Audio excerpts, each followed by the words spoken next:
Pour vous, ce n'est pas une urgence, les élections, alors? Monsieur Alain Foka, pourquoi les élections ne sont pas une priorité en Ukraine? Il ne faut pas aussi qu'on soit complexé. Il y a eu des pays du Moyen-Orient, il y a eu ces changements. Personne n'a parlé d'élections. Bon, je pense que nos pays le feront à leur rythme, en fonction des évolutions sur le terrain, dans l'intérêt de nos populations. Nous ne faisons pas pour faire plaisir à X ou Y. Parce que, justement, certains utilisent ces méthodes pour pouvoir reprendre pied dans nos pays. Nos pays le feront en réunissant des conditions pour le faire, mais qu'on sorte quand même de l'hypocrisie, de la politique de 2 poids 2 mesures. C'est vrai que le président Macron posait la question à l'Ukraine, quand est-ce qu'ils vont faire l'élection? Quand ils auront posé cette question, qu'ils nous reviennent aussi, on peut en parler.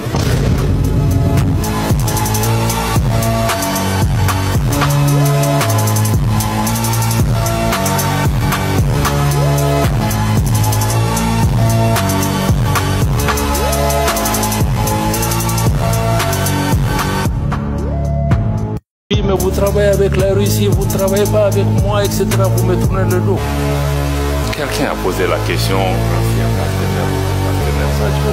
madame, parce que les gens ont l'habitude d'utiliser ça, oui, pourquoi laisser un ancien maître pour un nouveau? Mais ça, je crois qu'il faut même sortir de la décolonisation mentale. Nous cherchons la sécurité pour notre pays. On va là où on trouve, puisque les Européens vous dites que vous ne donnez pas d'armes d'État. Le Mali, c'est qu'on a avec la Russie, c'est pas des prêts, c'est pas des dons, on achète. Ils nous vendent.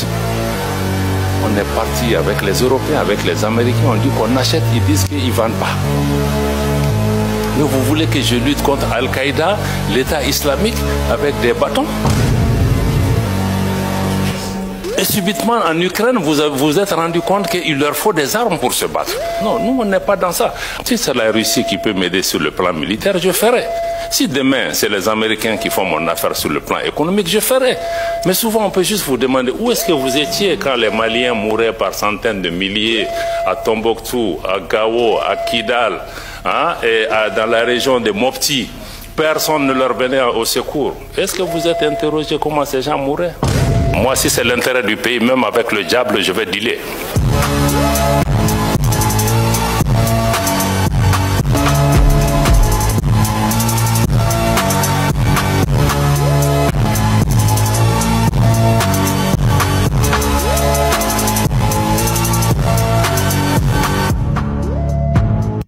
Avec l'AES, il y a une nouvelle donne géopolitique qui est là. Que vous l'aimez, que vous ne l'aimiez pas, peu importe. 2. Pour nous, le sort de nos pays ne va pas se décider à Bruxelles, à Paris, à Washington ou à Londres. Ça se décidera à Bamako, à Ouagadougou, à Niamey, etc. Donc cette réalité géopolitique est là, il faut la suivre. Il faut regarder ce qui est en train de se passer. Bon, naturellement, nous partageons le même espace que la CEDEAO, lui et moi, d'autres pays qui sont des pays voisins, des pays frères. On est des peuples frères. Avec le Bénin, nos pays, mais on vit ensemble, on va partager cet espace. Donc il va falloir qu'on discute des modalités de vivre en commun. Et je pense qu'il faut le dialogue. Je pense qu'Emmanuel a insisté sur ça. Il faut le dialogue. À mon avis, le dialogue est important. C'est ce que nous-mêmes nous avions demandé avant d'être sanctionnés. Donc on ne peut pas être... On est ici... C'est la première sortie pour nous, États membres de l'AES, en dehors de l'Afrique. Donc ça veut dire que nous sommes prêts. Sinon, on aurait pu vous dire que venez parler en Afrique avec nous.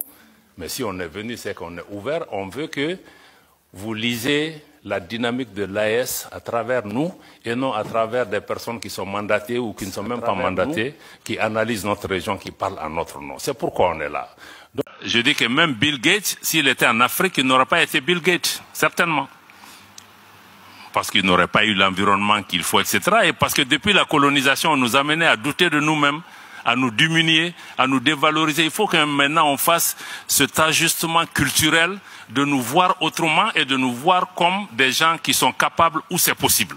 Je pense que tant qu'on n'a pas aussi cette révolution mentale, je pense qu'on peut faire tous les beaux plans. 2063, 2043, ce qu'on veut, mais est-ce que nous-mêmes, nous nous regardons comme des gens qui sont capables?